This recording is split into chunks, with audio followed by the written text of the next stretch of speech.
I'm Al McFarlane. Welcome to the conversation with Al McFarlane. I'm glad to be here and glad to have you along as well. As always, I promise a robust conversation. And however you're connecting with us, if you're connecting through Facebook or YouTube, LinkedIn or Twitter, we appreciate your presence. We thank you for following and subscribing to our channels.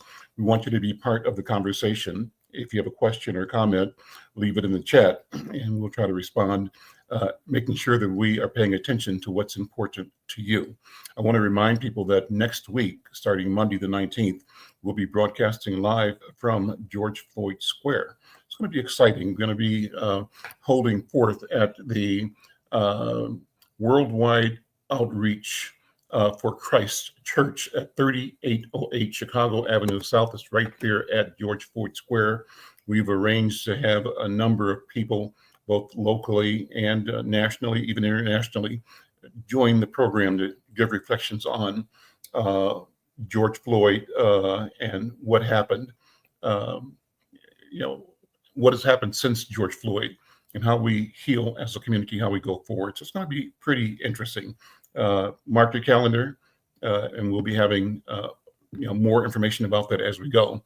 Well, today I want to do two things. One is talk to some people that I have a lot of respect for. Well, all of my guests I have a lot of respect for, but some that I've watched from afar are my friends over at Northeast Bank in Northeast Minneapolis. It's a pillar institution, and I've had some of the team members on the show before.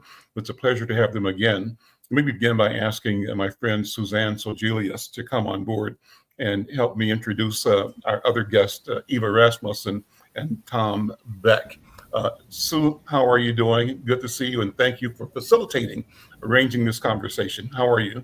I'm great, Al, and it's so good to see you too, and thank you for having us. And I remember it was about 5 years ago, I think, when Tom Beck and Reverend Hunter from Hospitality House were on your show, and it was such an inspirational interview that you did that day, and we're all about community at Northeast Bank, and so I'm hoping that's what people will hear and see today as we talk a little bit about ourselves and about our organization. And of course, you have Eva Rasmussen, she's our Chief Strategy Officer, and then Tom Beck is our President and CEO. And I've had the honor of working with Tom Beck my entire career here at Northeast Bank. So he actually logs in more years than my 40 years in banking. So you can age in there, Tom, but it's the truth. Well, it's a great organization and it's a great family business as I see it too. I knew I can't remember the first names of the Rasmussen gentlemen who were at Walter and Belva. You probably knew both of them. Right. And they were just, principled, sharp, engaged community leaders. So I thank all of you. And when I see the following generation, it makes it that much more important. Well, let me, Tom, welcome you first of all, and Eva. Tom, talk about your 40 years at Northeast. And my mission today is to give people a sense of the story. You guys have been an anchor, a rock, an institution that has really, in a sense, shepherded the development of small business, of families, of organizations in the city in general, but particularly Northeast Minneapolis. So would you tell the story? What is the Northeast story? I've been here 46 years, a little longer than Sue. Sue was a mom that came back to work when she came in scared of her own shadow, and now has taken over to become our director of marketing. And really, I want to just talk about Sue for a second here. Sue's the one probably that's driven us in our community involvement as much or more than anybody. And it's kind of it was kind of always been her passion, and this work thing was just a side thing, which she could really follow her passion or what she liked to do and drag the rest of the bank with her. But it has made us so much better and so much stronger, and kind of kept us, I think, on task of what we're really about. And Sue's done a phenomenal job of that, and we are. I was bugging her this morning if she really wanted to go. She's leaving at the end of the year, and we're going to do little subtle hints to maybe see if she'll change her mind a little bit. But the thing that grabbed me here, I came here just on a lark kind of an interview, and you won't remember this, but when I was with you, Reverend Hunter, last time over at your studio, I was talking about it. And you suggested it was not just by chance, it's a divine thing. And I've hung on to that since you said that. Mhm. I happen to now agree with you the more I reflected on it. My father had been in banking. He was with what's now Wells Fargo. He's an executive of the big bank thing, and it's nothing wrong with that. But this community bank, somehow it appealed to me, and I was going to be here for 3 months, and I've been here 46 years. And it's the connection you have with people, the people inside the bank that you work with, the Sues, the Evas now. But you get to know your customers, you get to know their families, their stories, the organizations. And Sue has involved us in so many organizations that, as an employee, all of our employees that get involved, they go home at night feeling like they made a little bit of a difference in the world. And I think Sue's done a great job to help us all gather. So that's at a community bank, Al. That's kind of how I see it. Is you are really interacting. You get immediate feedback on things that you do to help out, to help hopefully make the world just a little bit better place. Eva, what's your take on this story? What's the origin story from your point of view? So no, I mean, I recall hearing, right, how the bank first started. I think it was chartered in 1947, and it really was 5 local business owners who came together, right, because there were no banks anymore serving that, and just really feeling the need for an organization that can kind of bring that mission to life. So small businesses and community members need a local bank, right, that can be on the ground and be responsive and really meet their needs. And that's, I think, how Northeast Bank started, and that's still who we are today. And we all just take the responsibility and the privilege, right, to be trusted by people, to be their banking partner very seriously. And I think it's what gets all of us excited is that fact that we can be a real community partner, right? So when we can help lend money to a small business, right, and they can grow and hire more people, right, and pay taxes and help the community grow, like we all benefit from that. Sometimes banking gets a bad rap, but I think there's so much good that I've learned from being here that what we can do in the community, both with our small business partners, our nonprofit partners. We have I think community engagement is a pillar that brings everyone to the bank and keeps them there, right? So we have an expectation that everyone at the bank, staff, management, board of directors are all going to be actively involved in the community, are going to be serving on the boards of nonprofits. And it's something that is so meaningful, I think, to all of us. And it really makes people stay and makes us all feel connected to each other and to our community. Let me step back for a second, and you all are too modest about yourselves, so I'm going to take the responsibility of sort of sharing a little bit of your resume because I think it's important. And guys, listen, what I do in this program is try to get beyond the surface. I'm going to ask you about whose shoulders you stand on, and I think that's really the connection here. Is the story even from before you were born, the opportunity that created a space for you to be you, and then the work that you're doing now. What are you creating for the future? That's what I'm interested in. And I thank you all for sort of being a sensitive set of leaders, an institution that is aware of community and that sees itself beyond the transaction, but about legacy. Well, so Tom Beck said he started at Northeast Bank in '78 as a management trainee, came to the bank with a bachelor's degree in business administration from St. John's University, and he earned a master's degree in business while working at the bank. He graduated later from the Stonier Graduate School of Banking with honors. As a management trainee, Tom Beck worked in various departments throughout the bank, teller line, proof department, bookkeeping. He got a feel for how all of these things and positions and processes were interconnected. He moved up the ladder pretty quickly, starting with a promotion to assistant cashier, and then later became promoted to a number of positions, ultimately being named president in 1998 and president and CEO in 2011. And today he maintains his position as president and CEO, and was also named chair of the board of Northeast Bank in 2021. Impressive, impressive, impressive. Eva B. Rasmussen is the Chief Strategy Officer at Northeast Bank. She also serves on the Northeast Bank Board of Directors and is president of the Rasmussen Family Foundation. She's got a BA in Finance and International Business from Georgetown University, and got her MBA from the Stanford Graduate School of Business. Prior to joining the bank in 2012, she worked in financial services consulting and system implementation, product management, marketing, and communications. She currently serves on the BETA board, and I'm not sure what that is. BETA, is that right? It's Yeah. big. BETA board of directors, and you have to tell me what the acronym stands for. It's Minnesota's premier not-for-profit startup accelerator and innovation hub, supporting early-stage technology companies through intentional programming, connections, and resources. And then, of course, my friend Suzanne, who again helped organize this, is the director of risk management and marketing for Northeast Bank. 40 years of financial services experience, 1994 graduate and valedictorian of the Bank Marketing Association Graduate School of Bank Marketing, a Bachelor of Arts degree, magna cum laude in marketing, and a Master of Arts in Organizational Management from Concordia University in St. Paul, Minnesota.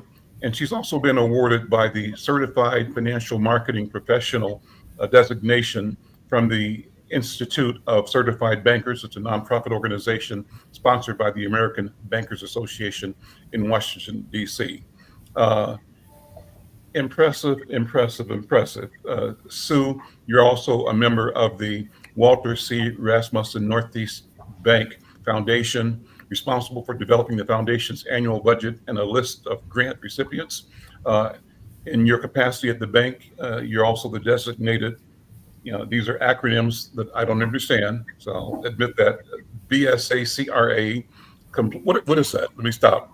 BSA is Bank Secrecy Act, and Okay. CRA is the Community Reinvestment Act. Okay, great.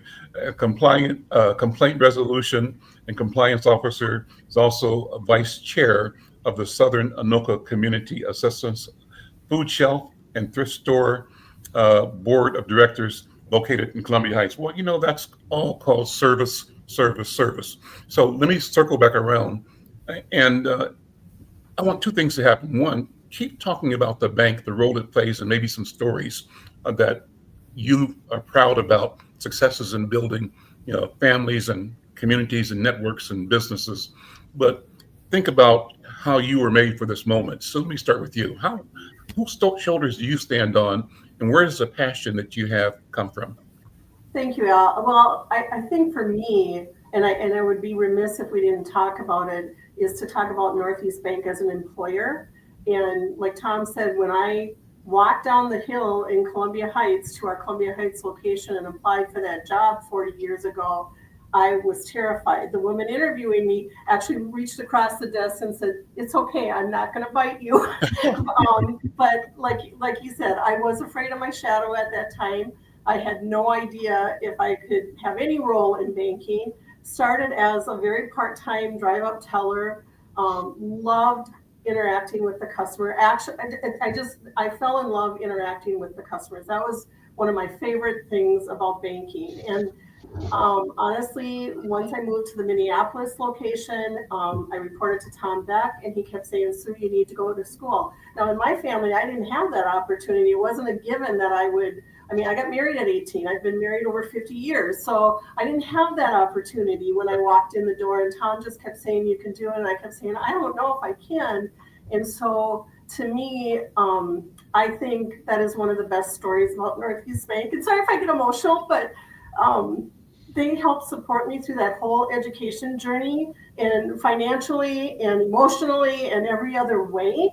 And that allowed so many doors of opportunity to open up for me, and so many other ways that I could connect to my community. Like I said, Columbia Heights was my community. So serving on the sake of food shelf, that's important to me. My folks had to use that food shelf back in the various beginning days of SECA, way back in their beginning. So to me, staying connected and giving back is really a passion of mine. Like Tom said, I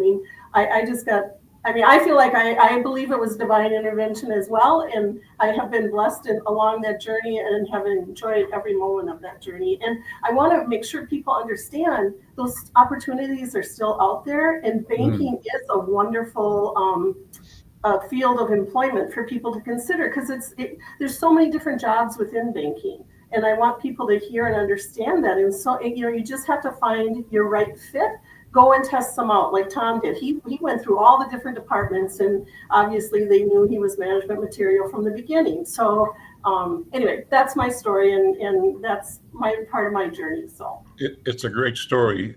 Eva, same question for you. Whose shoulders do you stand on, and what things really touch and pull your heartstrings as you go to work every day, and as you look at both how you got here and where you're going still?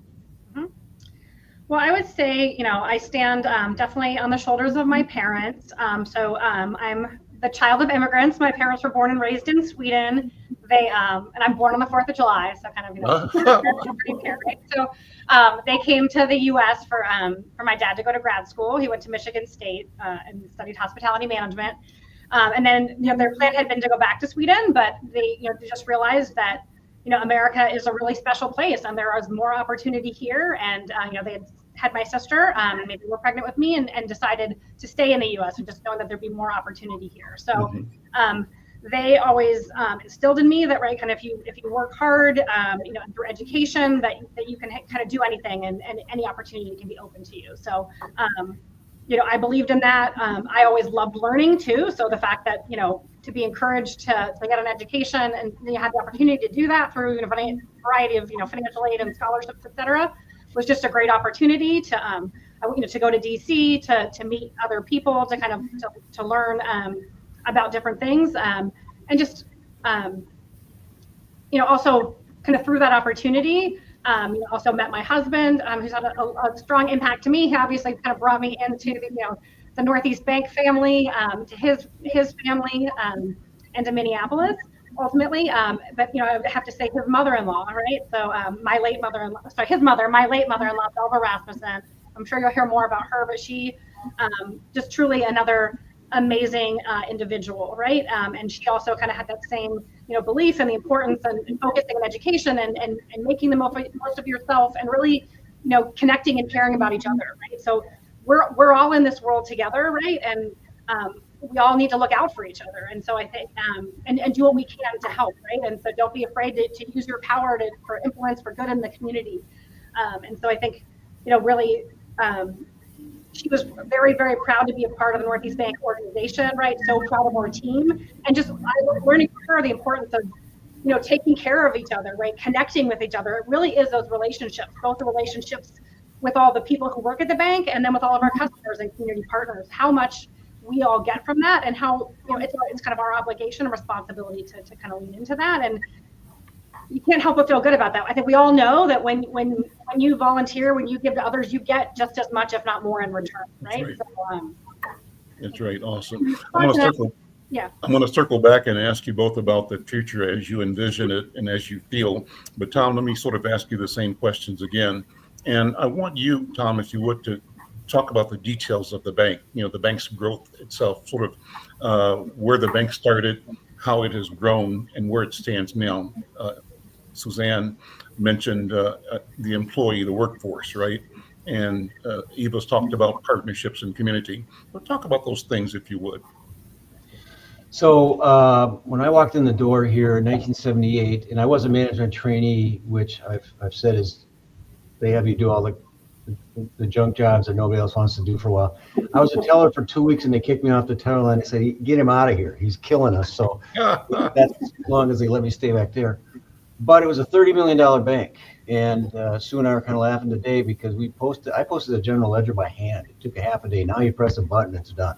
It's fascinating technological changes. But it's a $30 million bank, and it was obviously a lot. The world was a lot different back then. But the premise was that, which we always try to hang on to our roots, is our relationships that we have with our customers. And as Sue alluded to, and Eva alluded to, what we do is, when we give a company a loan and you provide capital that they can grow their business, they can hire people, so you're helping families, you're paying taxes, you're helping society.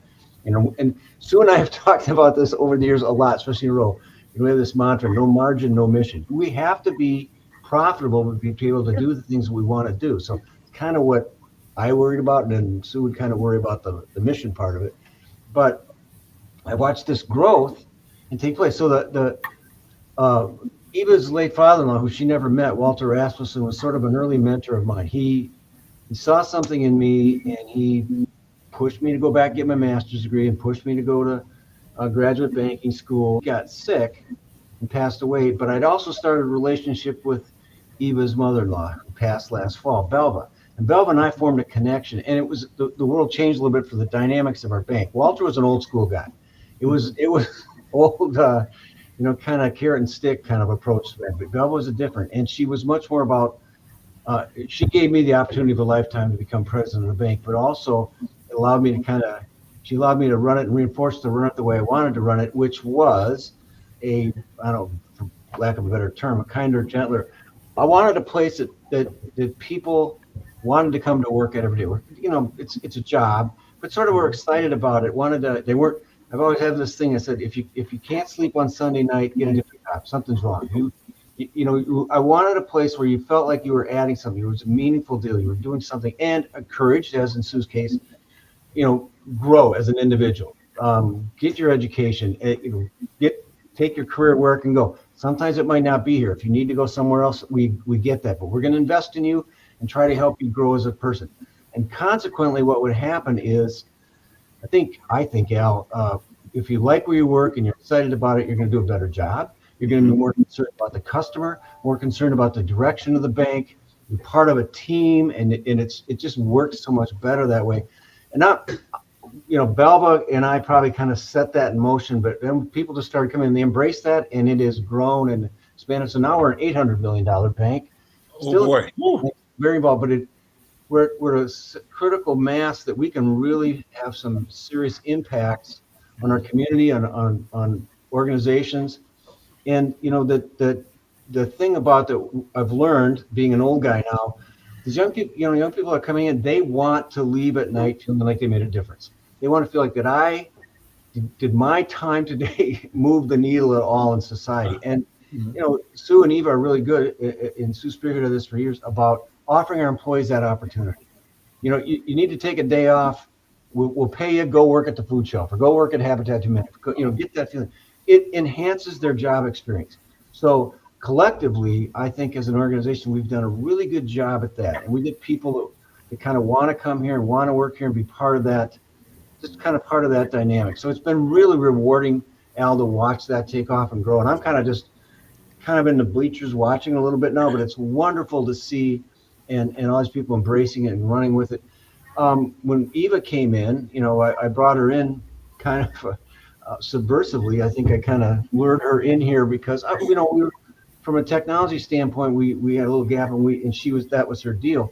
But partly also, I was praying to God that she would fall in love with the place, sort of Stockholm syndrome, pardon the Swedish. She would fall in love with the place and kind of embrace it and want to be part of it and grow with it, and it's worked, because she is definitely. So in a year and a half, I will step down as president, and Eva will take over that role as president, sort of walking this, and it's kind of poignant in the fact that we did lose her mother-in-law last fall. So Eva's going to kind of come into that role, carry on that legacy, that family thing, and it ensures that our mission, whatever we are, is not going to change. So she will be in charge of making sure, as we go forward in the future, that we stay steady, stay true to that. I think that was a long-winded, bad answer to your question, but anyway. No, that was a great answer, and I'm loving the conversation. I have feelings as you speak. Let me share them with you and let you respond to them. I'm still hearing and feeling Suzanne's excitement about employees, the people you work with, people you hire. And you said in your first comments that sometimes banking gets a bad rep, and that's true. And I want you to talk about why it gets a bad rep, but not that is the most important thing. What I think the most important thing is when I walk into a bank and see 21, 22, 23-year-olds behind the counter, tellers, and they are excited to be there. They know their job is awesome in terms of the responsibility. You're handling money, people's trust. You're handling legal obligations, and you have been vetted and you are respected and you are there because you're supposed to be there. And so I see all this wonderful energy in young people entering into the banking profession. So I'm trying to figure, Tom, how do we get from that kind of marvelous, exciting enthusiasm to the feeling that we say too often without thinking about it, banking's kind of a rough business. How do we, that's a big, but it's common. I think people feel that's frustration in society. I'm hoping that we figure out ways to understand the fundamentals, the purpose, the mission, as you said, and do that in a way that ordinary people see themselves in the equation as both participants, owners, and beneficiaries of the entire process. I can go on forever, but Tom, react to that if you would.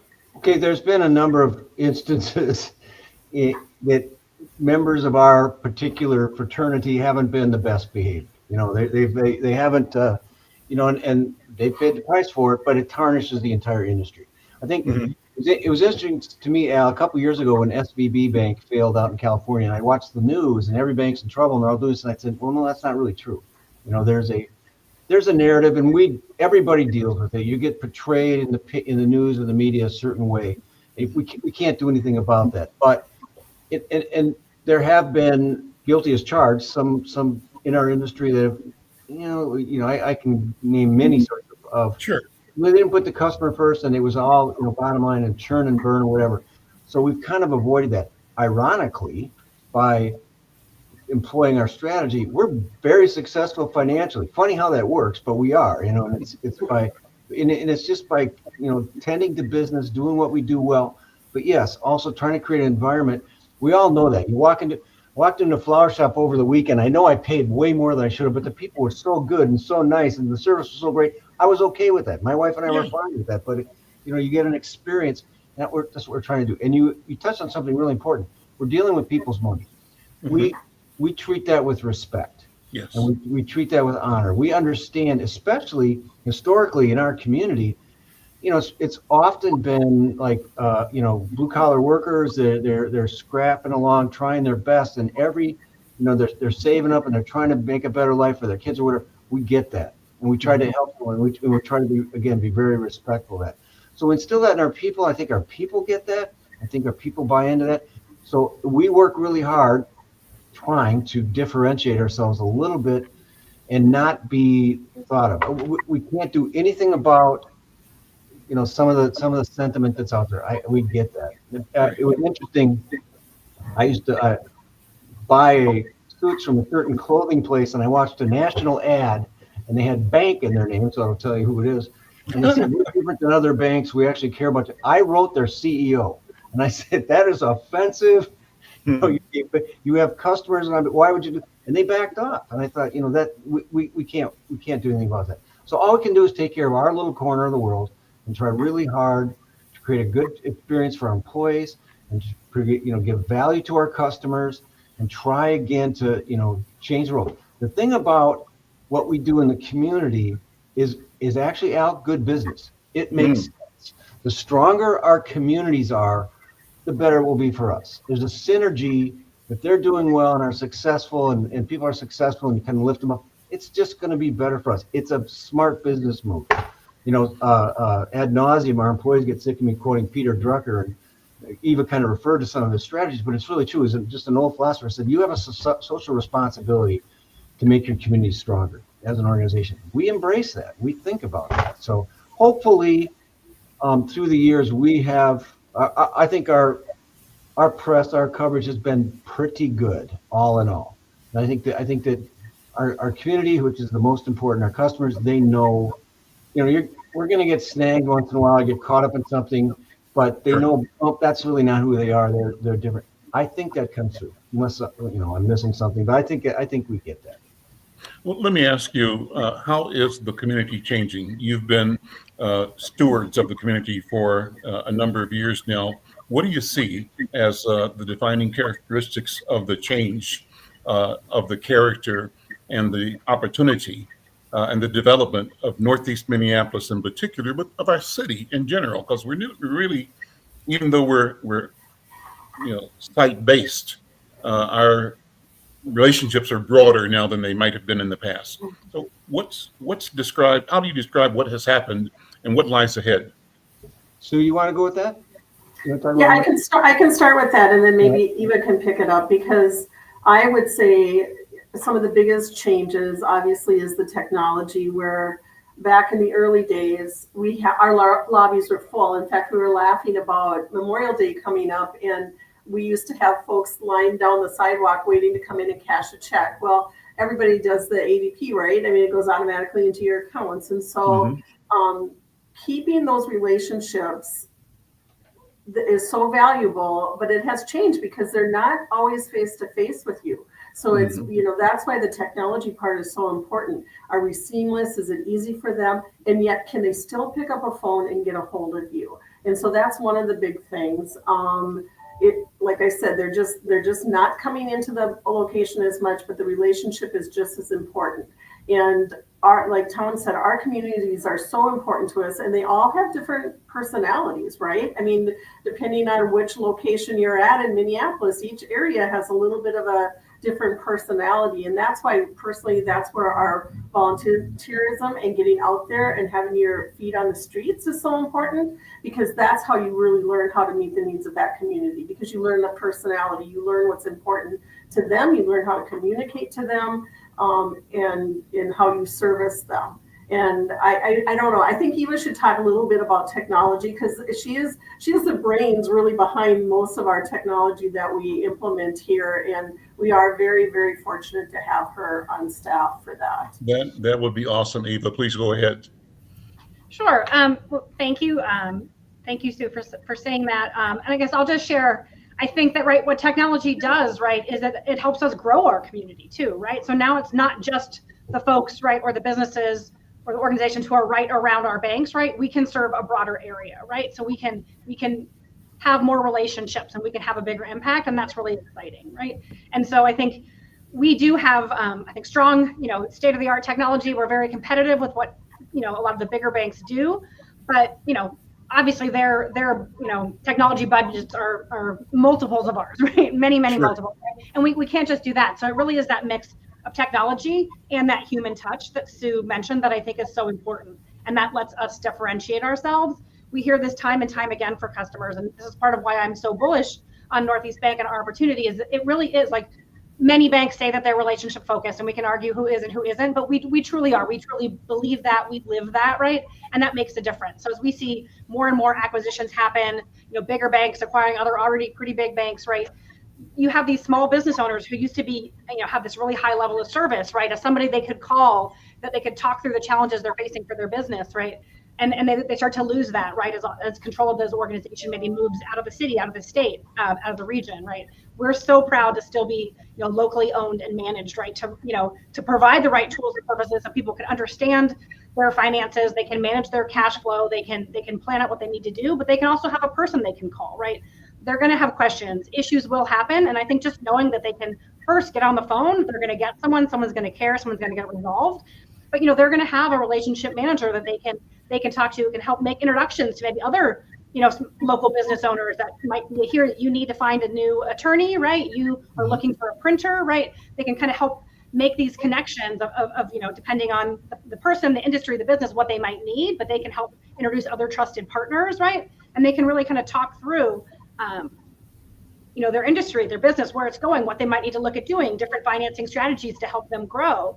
And I think that's something, that not all banks can provide, that they don't still have that human touch to go with the technology. So I think it's great that we have the technology so people can bank wherever they are, whenever they have time to bank, right? It might be the middle of the night, right? So I think people go into business because they have a great idea, but, and something they're excited about, something they do well, they might not always know all that financial pieces. So the fact that we can lean in and help support that, I think, is great.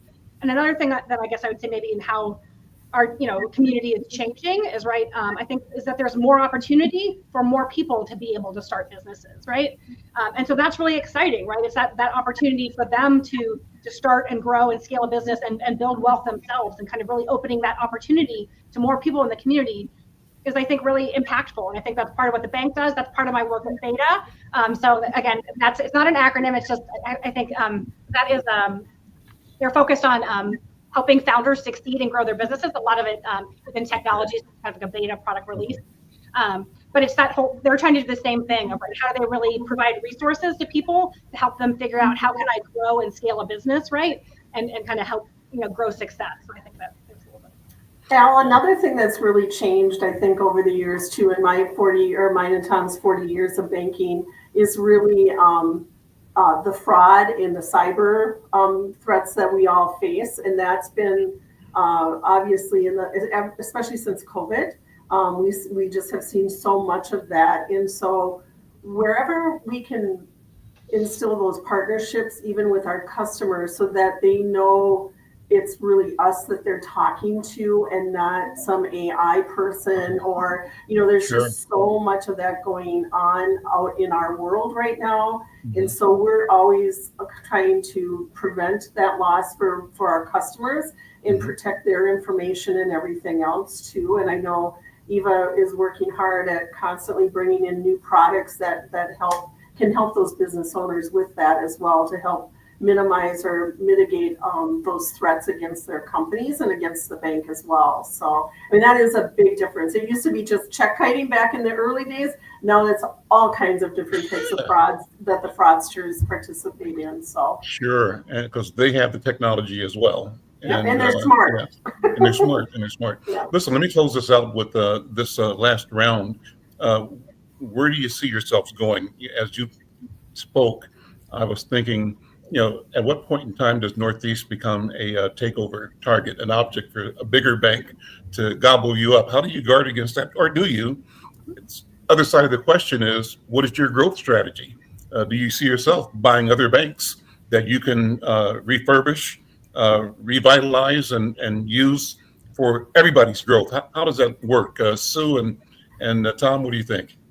Well, we've actually gone through the exercise on several occasions at looking at banks. It didn't work.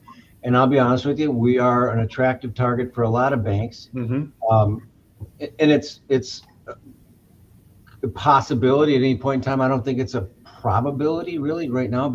And we're doing pretty well. So as an investment, we're a really good investment for the collective ownership, which is predominantly the Rasmussen family, but we are. So we're comfortably safe that we're going to continue as is. We're growing very well, and with that growth, we're very profitable. I think where we're going in the future is we'll continue on our business is blocking and tackling it. We just kind of stick to our plan.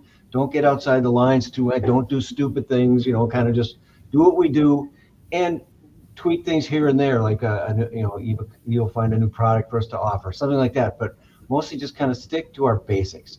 Mm-hmm. Now, in that, we're talking about changes in the community. I was thinking as we're talking, just even the changes in the demographics of our employee base. Northeast mm-hmm. Minneapolis was an Eastern European ethnic area. We have employees from, we have one who lives on Penn and Broadway. We have two employees who are from Africa. We have employees from Asia. We have Hispanic employees.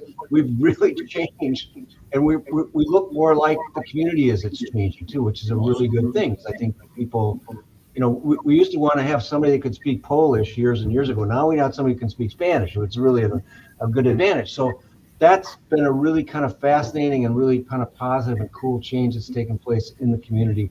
Is the different ethnic groups. The Northeast has changed and embraced that and become more of an arts community. It's just really kind of fascinating to see the near Northeast.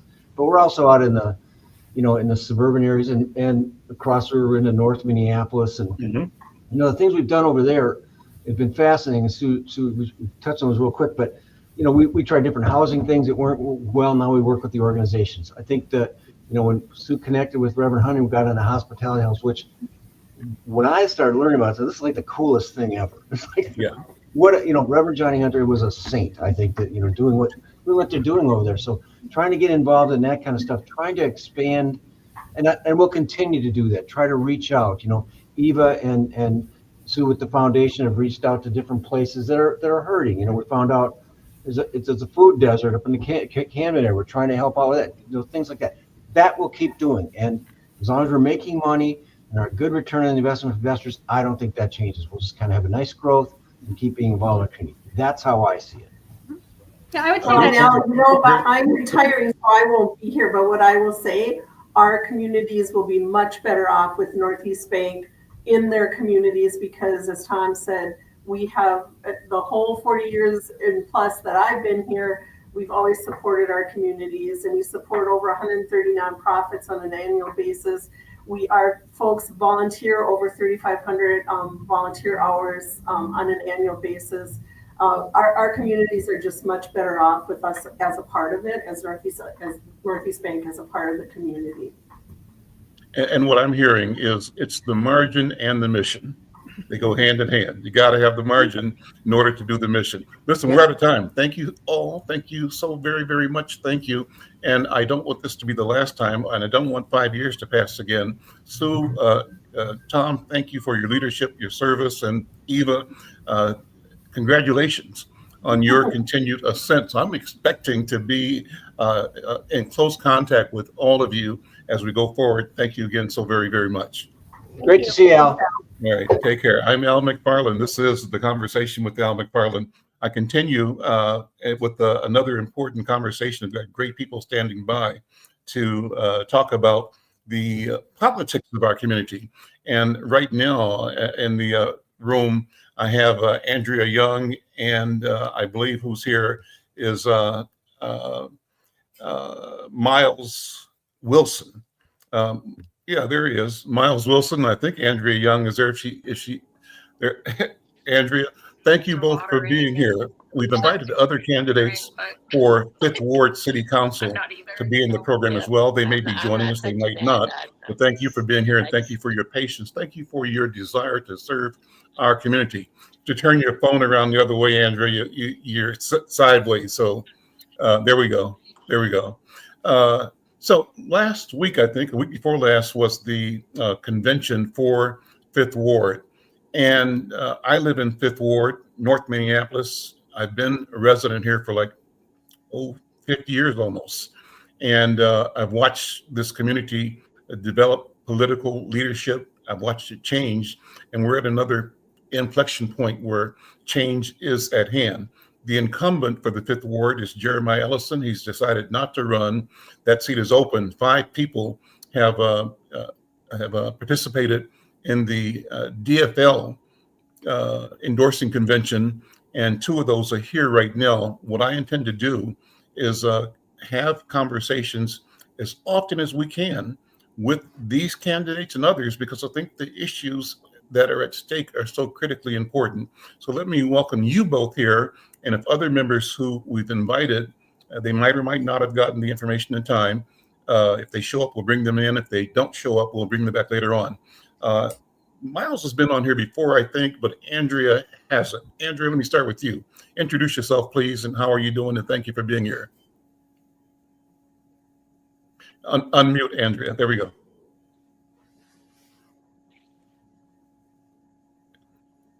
Can you introduce yourself and talk about your candidacy?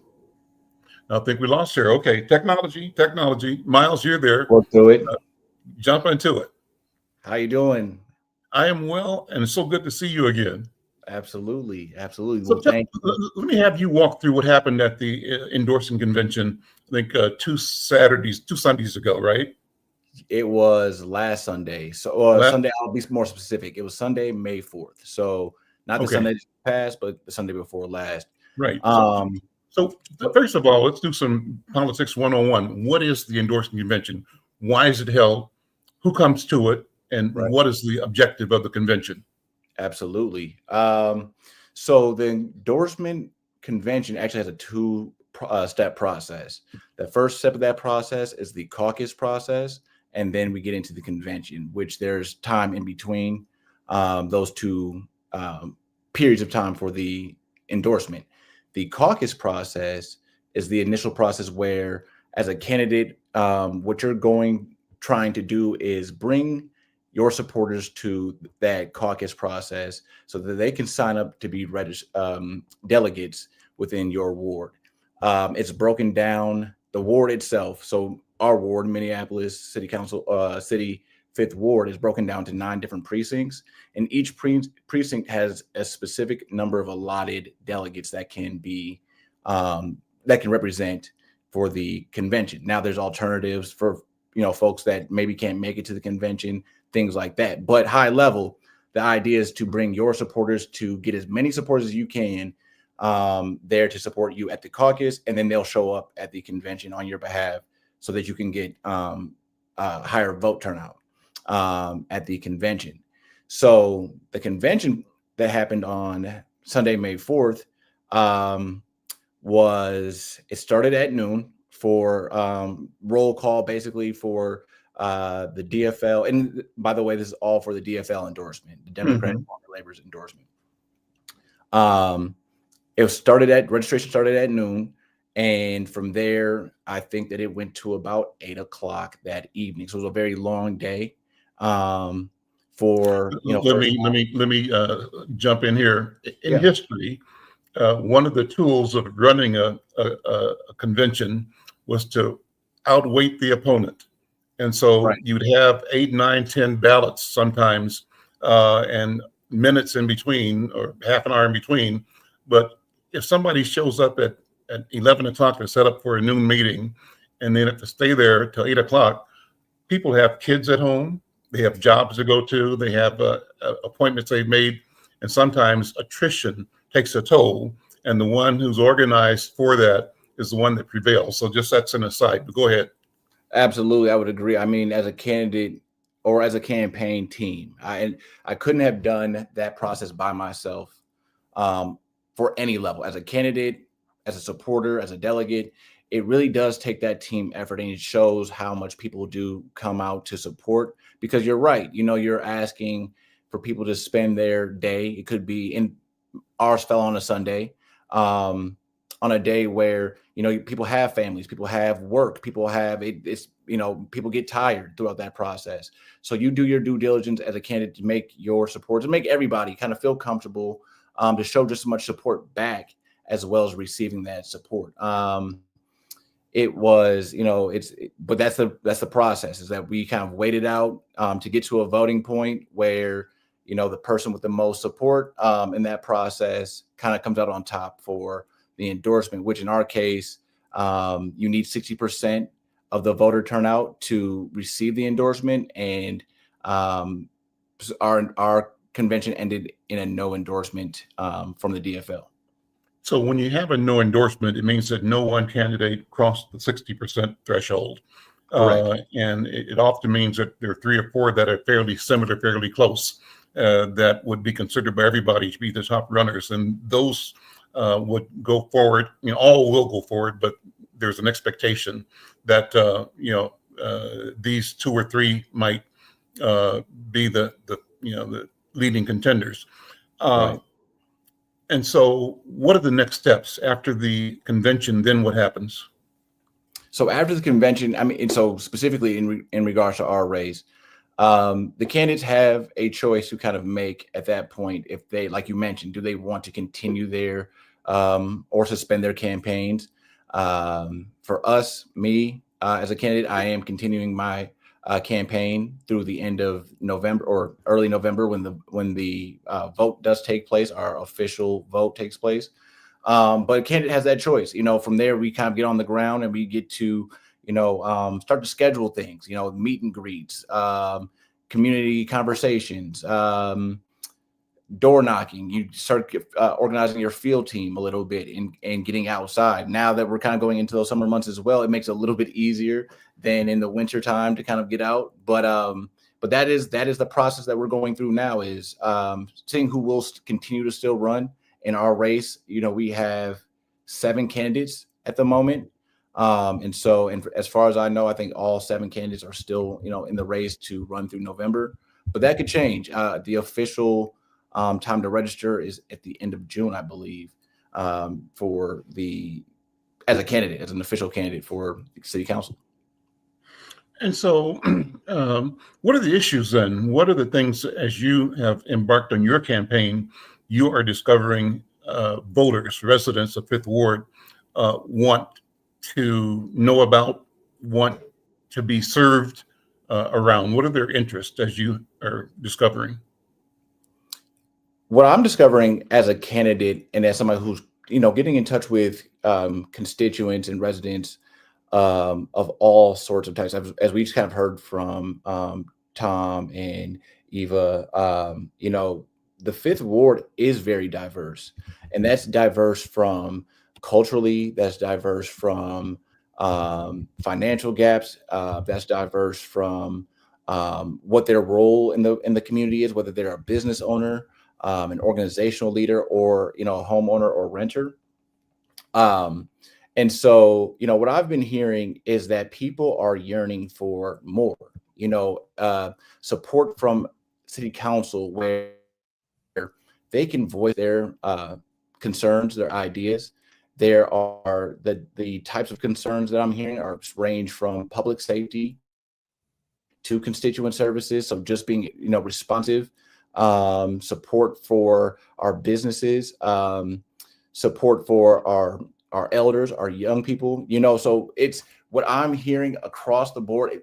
They're very unique in terms of who's saying it and when I'm hearing it. But at the end of the day, when you kind of look at it from the bigger picture, they all fall into the similar buckets of constituent services, housing, public safety, and economic development and environmental justice.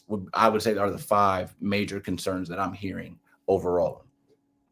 And are there particular initiatives that you are introducing in those areas that you think reflect and resonate those interests of the voters in the ward? Absolutely. I look at my platform as like a streamlined platform. As I mentioned, as our constituents, as our residents are asking for more, I start with that constituent services. That starts with listening and then taking action and follow through. So listening to see what these concerns are from the people. I could have my own list of concerns as a resident, as a homeowner, as a leader or an organizational leader in the community, but somebody who is renting or somebody who is just a business owner might have a different perspective on their topic. So I start with constituent services. From there, I'm able to kind of gather the voice of the community. Then I look at public safety. And I think that public safety really plays a big role holistically for people that are living in the ward, people who do business in the ward. When people feel safe, they feel that they're able to build and grow in that area. They're able to raise a family in that area. They're able to start a business in that area when they feel that support. And that's where my initiatives that I'm working on right now, one has to do with public safety, but as an extension of our current CSO, so community service officers, and our cadets, that there's interest in people wanting to be in law enforcement from their community. But how can we introduce them to the community in a way that is non-enforced or with no enforcement tactics, but as a presence, as a support system, as a team that really shows that emphasis on our area feels safe, where they can help with reporting, they can help with being eyes on that ground. I know we have nonprofit groups out on the street now that do this work, but also providing that emphasis on this is a pathway to a career, but how can we get them again introduced into that space early so that they can get to know the ward, get to know the people, understand the culturally diverse communities that live in the ward, understand what the business concerns are as well, understand where we have pockets that might need more of a presence than less of a presence. How do we implement that in a safe way where people start to rebuild this trust with what we look at as law enforcement?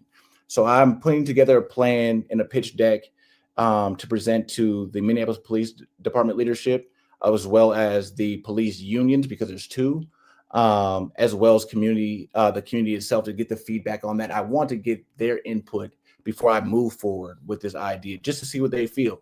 But from there, I feel like that's where economic development starts to grow, where businesses start to have want to have their investment in an area that we have a lot of opportunity. That's where we have the idea of people wanting to move and stay in the area. That's where we get an idea of connecting that business corridor from downtown and Washington Avenue back into our ward. So I look at my platform as that streamlined perspective of constituent services first, and then implementing these initiatives into my priorities. So let me see if I'm hearing you right. When you say your priority is constituent services, I hear you saying that means if somebody calls you at City Hall, they'll get an answer. You're going to call them back. Absolutely. And for you to say that that is important, it suggests that people may feel they have not been responded to the way they have. Am I overstating the case, or? No, you're not overstating the case. I would agree from what I've heard from the community is that's what they're asking for. I think that from what I've heard, I mean, again, I think that people have their unique and individual priorities, but they do fall into a bucket. I believe that as city council, it is our job. It is that job to be a resource for the community. I know that people are asking for certain things, and that doesn't just stem with business development or home ownership. That could be something like they're reporting that stop signs. We might need more stop signs or speed bumps on the road, or in the wintertime, there's snow plow. I know that my block pretty much gets the snow plow right away, but I know there's other areas of North Minneapolis that don't see the snow plows quite as quickly. And, having a response to that of maybe even the why they're not getting out as quickly, or when they might expect to have, their snow plowed, or when we can get them speed bumps, or having lights on streets so it's not as dark, makes the residents, makes the constituents feel, that connection. And I think, again, so I would agree is that's what I've been hearing is they're Let me asking. ask you about public safety. You said that's a second priority, is making sure that people have a different understanding and a relationship with law enforcement. Talk more about that. Let me set it up, though. A lot of people feel that in history, there's been an antagonistic relationship between the Black community and the police department, Right. that they often have seen existing practices as more enforcement and less service. But at the same time, in the middle of our community, I don't know anybody who doesn't want to have effective police services and support. We all want ourselves and our moms and sisters and kids to be able to go out in the street, catch a bus, play in the park, go to a movie, come back home safely. So nobody in our community is against public safety. People, however, have always wanted to ensure that those who serve us reflect and respect our dignity as human beings, and that the criticism that has been at the source of tension between law enforcement and the community has been what is perceived by community is a willingness to dismiss our humanity and to roughshod. Am I describing something that makes sense? Are you hearing that? And is that what you're addressing in trying to create pathways for engagement? Talk about that, if you would. Absolutely. No, you spoke on that exactly right. And that's the first and foremost piece of that is recognizing the trauma, for our community and law enforcement, and that doesn't just start that didn't start today. That has been, like you mentioned, historical in our community. And so the approach to this initiative that I'm looking to I'm very careful about how I approach this because of the liabilities on both sides, the community side and also on the cadets and CSO. So that's why I mentioned things like they're no enforcement, where that's not what their role would be. They wouldn't patrol the communities as an acting officer in terms of even giving that idea of over policing. And, I don't want that to be the case as I'm mapping this out. But what I believe is the holistic side of this initiative, which I have yet to name, but also to the community. And when I say that, it's, again, we're trying to overcome the traumas because, like you mentioned, as an individual, you want your family to be safe. You want your kids to be able to play in their yard or at the park. You want your grandmother or your mother or your father or your siblings to be able to go into the yard and enjoy a barbecue in the afternoon or the evening. You want people to be able to get outside their homes and not feel that they're in the pathway of danger. Mm-hmm. Now, with this process, from the cadet and CSO side, how I look at this is, again, introducing them to the community. They are fresh to that cadet and CSO pathway. But if we get them into a space where they're able to understand the layout of the areas, if they're into a space where they get to know people, because one of the issues is that, as they don't live all the way in Minneapolis or in these specific communities, getting them involved in a way where they can participate at community events, barbecues, at the park, supporting kids. They're just there to provide that additional level of safety and support. They wouldn't respond to our level 3 calls like shootings and violence and things like that, but they would be there to show that presence. If somebody needs support, maybe there's a grandmother walking out the grocery store that needs help carrying her bags to the car. You're figuring out a way to hire people to do that kind of work, and that gets them maybe on a pathway to becoming a sworn officer down the road, but it's a different orientation, right? It's something that is kind of more organic. Exactly. In its relationship with the community. Exactly. So now when they do become a sworn officer 5-10 years, and they're 10 years in, they know the community. They know how it operates. They know who's who, who's where. They know the details of the community, opposed to signing up to be an officer. Then they get placed into the ward, 4th precinct, and they don't know who's who. They don't know how to communicate with the community. They don't know how, as we heard, like I mentioned from the guest before, they were explaining how each part of the city is very unique and how there's different communities and how they communicate is very different. We need to honor that too from the public safety side of saying, North Minneapolis isn't a threat to the city. It isn't a dangerous place. But when we have law enforcement that doesn't understand the dynamic of the city, and they come in and they've been trained in the past, or they're coming from a different area, or they know this bully police mentality, that's how they're going to respond to our community, because that's what they've seen. That's what the historical issue has been. But when they're growing as an officer through those levels, and then becoming a sworn officer, they can go back and say, hey, well, I know that I can, if something happens, I can talk to this community leader. I know where I can, the people know me. They know me as officer such and such, so it's this idea of building and helping them grow as well as helping us grow as well. Miles, we're out of time for this conversation, but I'm going to have you come back, and I'm going to keep inviting in the next couple of weeks the other candidates. One was here and probably had technology issues, but we'll have the 5 that I know of that are still in the contest on together, and we'll try to do that several times as the campaign goes. So I think the contest that you're in is important. It's critical, and the more we can talk about it, the more you and the competitors can share your distinct vision and what you want, the better we all are as a community. So Miles Wilson, thank you so much, and we'll see you next time. Thank you, my friend. Absolutely. Thank you so much, Al. All right. Take care.